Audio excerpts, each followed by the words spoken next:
Hi, I'm Nancy O'Neill and welcome to Suncoast FYI. Today we race to the 35th Annual Powerboat Grand Prix Festival and we learn about a therapeutic horseback riding center helping individuals with special needs. Plus we preview a very patriotic choral concert.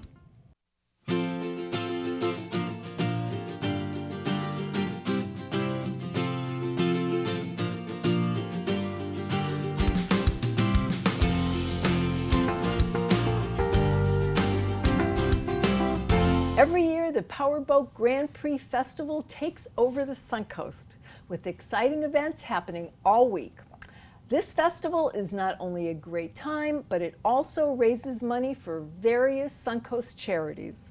And here with more on what we can expect for the festival's 35th year is Festival Director Lucy Nicandri. How many years have you been doing this? I feel I won't put you on the spot there. I don't want, but 35 years. Yes. Is what we're celebrating this year. Yes. I got involved the second year as a volunteer, Nancy. Oh, so I've been involved gosh. for 34 years. I was a volunteer for many years, and then I took over as executive director for Suncoast Charities for Children 15 years ago. So. Yeah, that's awesome for you to do this all this time and still be so passionate about it. So thank you. Thank you, Nancy. So what's new and different about this year? I know every year you step it up. What's different this year? Well, this year we're really stepping it up. The first thing is boat count. For those race fans out there, we're going from a boat count what traditionally was 30 up to over 60 boats. Oh my goodness. And the reason for that is we had two race sanctioning organizations work together this year, OPA and Powerboat P1. So that significantly increased the amount of boats coming to the area. There are a number of international teams from Norway, from Australia, New Zealand, and these are all Dubai. New this year. Some have raced here before, some are new, but for the people that are going to be on the beach watching the race, you're going to be able to see all the racing from Lido Beach this year, partially because of the beach renourishment. Yay. But with the increase in boat count, the course length increased. So the boats will be running just offshore of where the Longboat Key Club is on New Pass, south to the Sandcastle Resort. So you'll have a great viewing area. And then these boats will all start coming into town on July 3rd. They'll be at the Boats on the Block downtown block party, which is going to be on Friday, July 5th from 6 to 10, on Main Street and on Palm Avenue this year. Okay. Do people need tickets, or is that just No, open that to is the free. public? You know, that's the thing. The block party is free. You can walk down to the Van Wezel parking lot. Boats will be parked there throughout the weekend. You can walk in and see the boats up close there as well. And then, of course, the racing action off Lido Beach on Sunday, July 7th. What time does that start, Lucy? 10 a.m. Races will run 10. I think the last race starts right around 2 p.m., providing there's no race delays of any kind. But it's a full day out at the beach, and you're going to bring your sunscreen. And if you can't make it out to the beach this year, Nancy, we are going to be live streaming the race on Facebook. So if you can't make it out to the beach and you want to watch it, on your phone or at home, you can go to SarasotaPowerboatGrandPrix.org, and it'll give you all the information. Give you the links. Okay. Now, obviously, with more boats, this is going to create a huger impact on our community and the charities. What does that mean? Well, we hope so. The charity really receives its funding from the events that precede the boat race. So the Golf Classic, which is already sold out, I'm happy to say. Our Bayfront Kickoff Party is going to be Wednesday, July 3rd at the Van Wezel, 6 to 10. Tickets are $75. They are still available. Those two events are really what raises the money for the charity, because the other events are free to the public. But I encourage people, even the Bayfront Fireworks on July 4th, that's part of the festival. The charity puts that on with Marina Jack, and a lot of people aren't aware of that. So you can make a donation, and a donation of any amount is so important to us because it offsets the expenses that it takes to produce the race. Sure. It's almost a $300,000 expense just to do the race, and that's because of environmental protection, permitting, protection out on the water for the racers. You've got helicopters, you've got cranes, there's a lot that goes into it. So if you go to the Grand Prix website or the charity website, which is SuncoastCharitiesForChildren.org, make a donation. $5 makes a difference. $5,000 makes a difference. We don't care. but it really will go to the bottom line. Well, it all adds up. I mean, if you think does. about how many people come out and watch that boat race, Yeah. times $5. Well, that's just it. And, You know? and Sarasota's grown. There's a lot of new people to the area. Sure. People, just need to be educated on who's putting on the event. We are the only race site in the world that is run by a charity. So we're getting the Amazing. sponsors. We want to thank all our sponsors, SNN being one of our major media sponsors. Thank you. Because without the sponsors that get behind this, Visit Sarasota County, they're a presenting sponsor. The City of Sarasota is a major sponsor. Budweiser, FCCI, the list goes on. Yep. Without their commitment, this wouldn't happen. But we also still need donations from the general public. Absolutely, So absolutely. we welcome that. Now, I know you mentioned we can watch it on Facebook, but is it going to be televised nationally? I heard you mention something about that. It is, and that's another exciting thing this year. Okay. Both Fox Sports and CBS Sports will be airing a 1-hour special. August 4th is the date that I know CBS will air it. The Fox Sports broadcast dates have not been announced yet, but keep checking the website. Okay. And the beauty of it is it's not only going to be aired once, it'll get aired repeatedly. So it'll certainly showcase Sarasota, the area, and the charity that's behind it. That's great, and it'll just help improve it for next year for you. It will. Yeah, It will. So yeah, Nancy, we've got events. We've got a fun run that's taking place during the event, but the kickoff party, July 3rd, is really going to kick the weekend off. Okay. On Friday, as I mentioned, the block party. But another event that I want to mention that same day is our meet and greet who's in the driver's seat. So if families, and it's a big family event, so I would encourage families and children to come down to the Hyatt. They love it. July They do. 5th, Yep. 1:30 to 3. All the teams are there with giveaways, signing autographs, taking pictures, and Great. you're out of the heat. You're Great. in the ballroom, so Awesome. you're in some cooler weather. Okay, So, well, yeah. thank you, and cross our fingers for great weather. We'll get Justin Mosley on that. And Get his, Justin on that, please. Yeah, his media team. Okay. Thank you, dear. Nancy.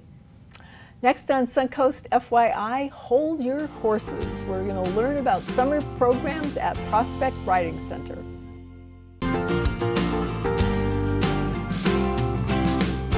Prospect Riding Center is not horsing around with their exciting summer programs.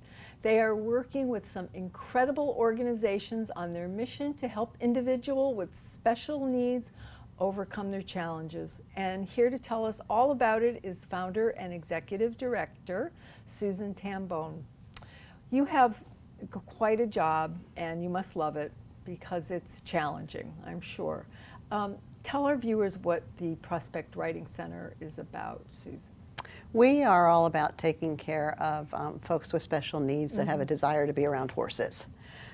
We want to make sure that they have that time. And it is a high-risk sport, but we've also got a great team of people, and the benefits of horseback riding for all the general public, plus folks with special needs.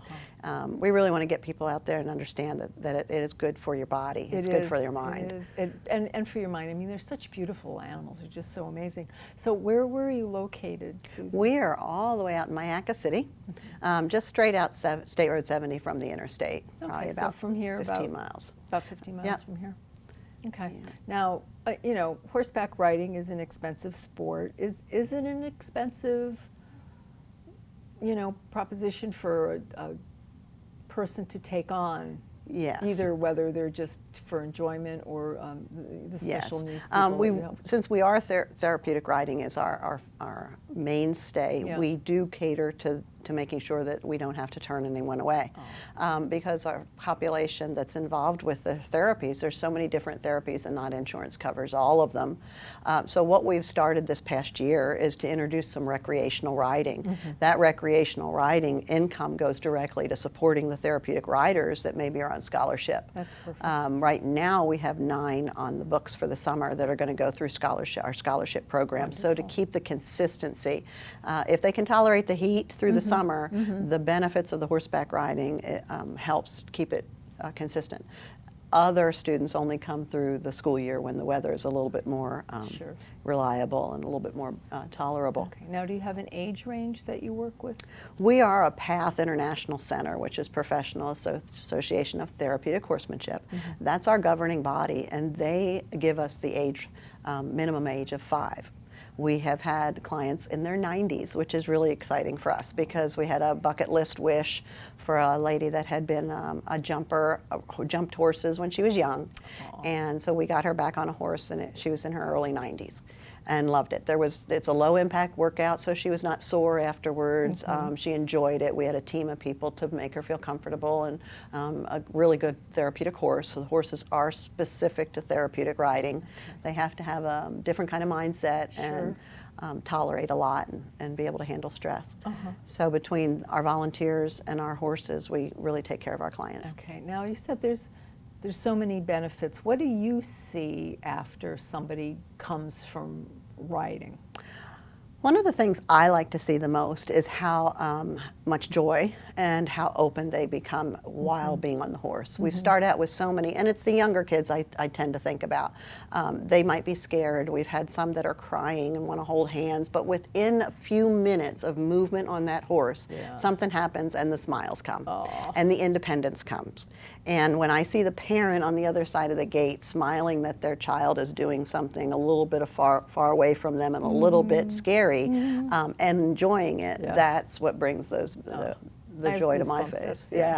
Well, that's great. Pretty special. So the summer programs that you have, what are those like? We are really busy this summer. This is one of the first summers we've offered so many hours on the ranch. We have a new recreational riding instructor. We have 2 instructors that are in the process of getting certified with their therapeutic riding instruction. So we're a busy ranch. Monday, Wednesday, and Fridays we're open to the general public for recreational riding. Tuesdays we're over at Foundation for Dreams. We are their horseback riding activity, so we head over there.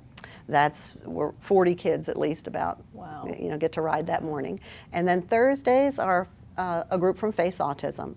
They come out and we work together with Wolves Born to Ride, and she brings her own herd. 5 kids do the trail ride and 5 kids do the arena work, and then we switch around. So they get a little bit of everything. That's great. So it's a busy That's summer. Great. Now, having said all of this and all that, horses are quite expensive to have as pets. Lovely large pets.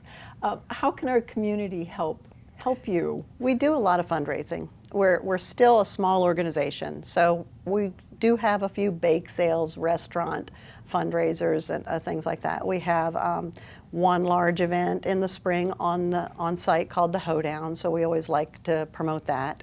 And then volunteering is kind of, we just don't give that enough oomph, because that really holds our program together. So besides the fundraising and the support, of course, we have a Donate Now button on our website, so anybody can give at any time. But coming out and actually being there with us, whether it be with the horses, with the students in the office, on the ranch maintenance, anything like that, our volunteers, I think, are really what we look for in the community. Okay. And what kind of training do they need? We do all their training. Yep, and we start at a very young age with our volunteers because we have a 4-H program, and they start at 8 years old handling steers and horses and goats and pigs. So we're very comfortable with all of our volunteers and our training system. All right. Well, we're going to run your website across the screen here so our viewers know where to find you. Thank you. Thank you all for all your wonderful work. Thanks for having me today. Just ahead on Suncoast FYI, we hear about a patriotic performance for Independence Day.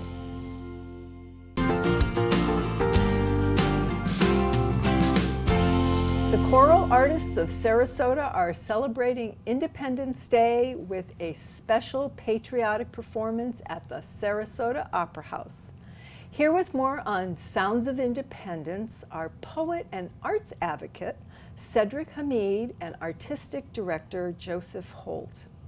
Well, we've had quite a bit of fun here chatting before we got started, so let's let our viewers in on what this is all about.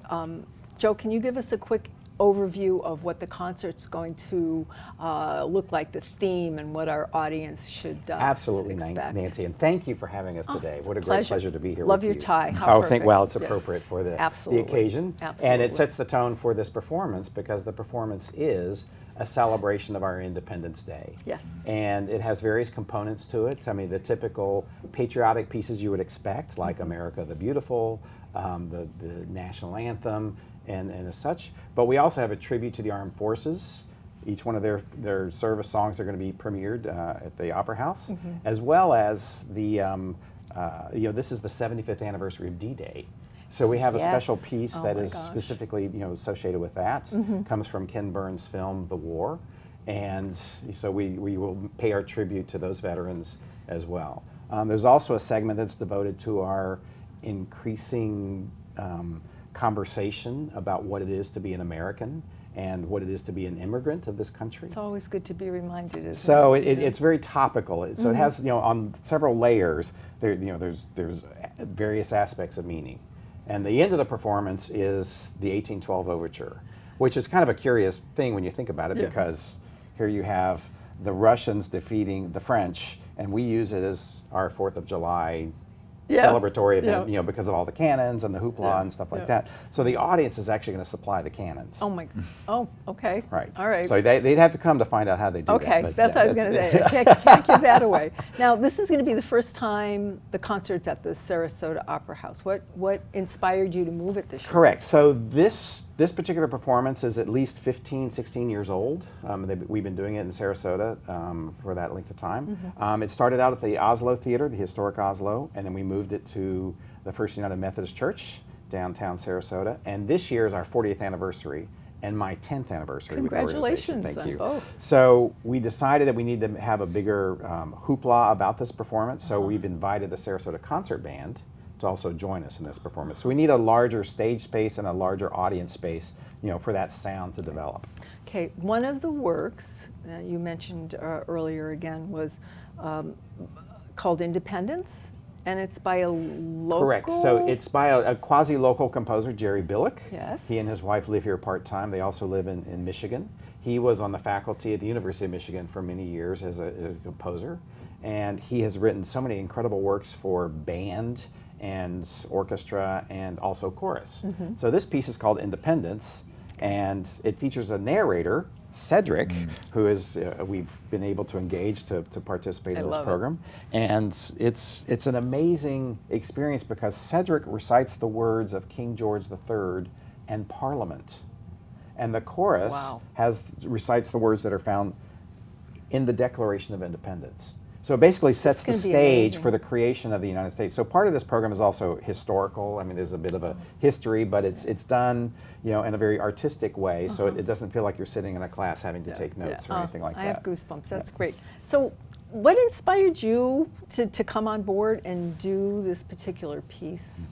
I was telling Joe and Sue prior that I had a chance to really look at the work they were doing, why they wanted to do this, and the fact that their intent of patriotism and what the definition of it was really important to me, especially if you look at, we're constantly changing our own national climate. And I feel like there's been several different times in history where we could possibly actually take the right steps to citizenship and what it means to be a community, what it means to be a society, what it means to actually have other people in mind and truly having a love of self and a love of country as well at the same time. And I feel like being able to narrate such amazing words in history, and then what I represent as far as like being a minority male, working and doing this, I feel like we're taking so many different steps to create the future of our nation that we really want to see. And the but world, also, we adding voice to it. We all live together on We're this global one citizens planet, now. Yeah, definitely. So the fact that Joe and Sue decided to reach out to me to do this, that says a lot about them, but also it says what we're trying to accomplish on a micro level that can actually affect a macro perspective when you look at like who's coming together to tell the story of our country. And I don't think there's any beautiful way to do it than doing it in this artistic vision that these guys have been doing for years. So it was a no-brainer. I'm going to put you on the spot for a second. We have about a minute left, but can you give us an impromptu poem? Yeah, I sure can. What do you want me to do the poem on? Okay, I put you on the spot. You got to tell me what to do on. Okay. How about Sarasota? On Sarasota? Yeah. Okay, interesting. Joe, you want to add something to that? No, I just want to hear about Sarasota. Sarasota. Okay. Imagine being broken into fine pieces, but never knowing where you belonged, and then finally the trade winds come along and it takes you to this fine powdered beach where everybody looks like you, equally as broken. But when you come together, you represent something so amazing, something so beautiful that you have to come to experience. The waves wash on you just to feel your presence. The clouds agree with you every time they rise, and as you stand in your brokenness, you realize that to be a piece is to be a whole, and to be in Sarasota is where I finally found control. Wow, that's beautiful. That's Thank lovely. you. Thank you very much. Okay. I'm going to finish quickly because we're going to wrap up here, but the concert also features I Once Had a Dream, and there's quotes from the Declaration of Independence. So that's just another great feature. There's an aspect to that too. It's not only the Declaration of Independence, it's also the famous Dr. Martin Luther King speech, I once had a dream. I once had a and dream. at the end of that is, I still have a dream. And I think that's the ongoing experiment of America, that we had the dream and we're still And we're still continuing working that on dream. it. Yep, great. Well, thank you both, and I look forward to seeing you on the 4th of July. Oh, it's a thanks, pleasure. Nancy. Thank you. After the break, we'll preview our show for next week. Next week on Suncoast FYI, we'll take a look back at some of our favorite guests from this season with a special encore episode. We'll get hurricane tips from our favorite SNN morning meteorologist, plus a preview of the Summer Circus Spectacular, and we talk to a local artist who uses a pretty unconventional material. If you would like to promote your community event on Suncoast FYI, we would love to hear from you, and this is a complimentary service. Please call our producer, Andrea Chu, at 941-361-4651. To view previous episodes, go to snntv.com. I'm Nancy O'Neill, and we'll see you next Friday on Suncoast FYI.